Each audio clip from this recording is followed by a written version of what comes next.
All right, fear of driving. Hello, Billy Boy. I hope the day is treating you and your family well. Well, thank you.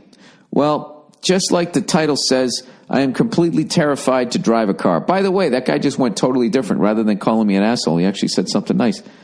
I'm completely terrified of driving a car. I'm 21 and can't drive worth a shit, and I've been lucky enough to have a family that takes me to my college for classes, which is thankfully is close by. Are they helping you or enabling you? The problem is I need my license. It's the last thing I need to truly be independent. The problem is that when I get behind the wheel to practice driving, I tense up. Every horrible outcome pours into my stupid brain. What if I make a mistake and get someone killed or accidentally hit a car full of kids and kill them? I would not be able to live with myself, so my brain just goes into hyper mode and I just start getting jittery and really sweaty. I don't want to be this loser anymore, Bill. Any advice? Yes. Drive on Sundays. All right? Drive to an empty parking lot. It's hard to find them nowadays because nobody really, gives a shit about those old Puritan laws. Back in the day, when liquor stores and everybody, like Sunday was a day of rest. So I learned how to drive. My dad used to take me down to the South Shore Plaza in Braintree, Massachusetts on Sundays, and I learned how to drive on a 78 Chevy Chevette 4-speed standard transmission. I actually took my driver's test on a stick shift, and he used to do that with all of us. He'd take us down there. You got to a certain age, he'd just take you down there.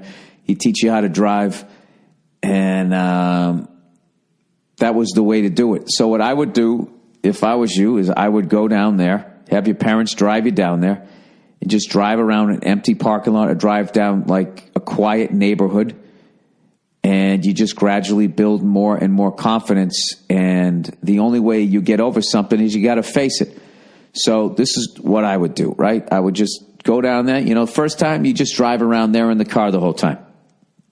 All right? The next time you do it, you drive around, and when you got 10 minutes left in the driving thing, you just tell your dad, hey, Dad, why don't you just step out for a second? And just the same thing I did last week when I got back into flying the helicopter. I took 2 lessons. One, I rode, I was with the instructor. The next time, once again, I was with the instructor. And then at the end of the lesson, I asked him to step out, and I flew it around by myself.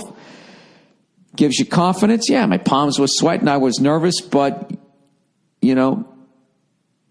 that it's really a metaphor in life, dude. You kind of got to face this type of shit. So, if I was you, considering you have such a fear, no pun intended, I would totally steer into this.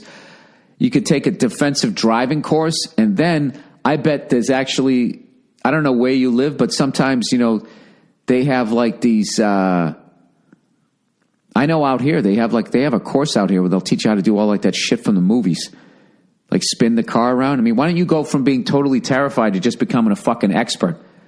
Learn how to do burnouts and all of that shit. Then you become an absolute terror on the fucking road. Learn how to drift. Just master the shit as much as you can, and then driving down the street will be a joke. And as far as like killing a bunch of kids and everything like that, the level of technology nowadays with like the airbags and all that, you don't sound like you're going to be driving super fast. So the worst thing you're going to do is just crumple up some fenders. That's all. But you can do it. You just get out there. So just baby steps. That's all you got to do. I'm flying again this week. I'm flying on Tuesday. And then I got some other family coming in. I'm going to take some people up this weekend. Going up with an instructor. I've yet to have the balls to bring a passenger up, even though I know I could do it. I can't take a family member up. I was joking with a buddy of mine, Jay Lawhead. I think I'm going to take him up first. I was like, dude, I have to deal with the pressure of just the love I have for a friend. Forget about an actual family member or my wife or something like that. So anyways, all right. So that's what I would do. So, dude, as I get over my fear of, bringing up a passenger, you update me, I'll update you. All right? So good luck. You can do it, man.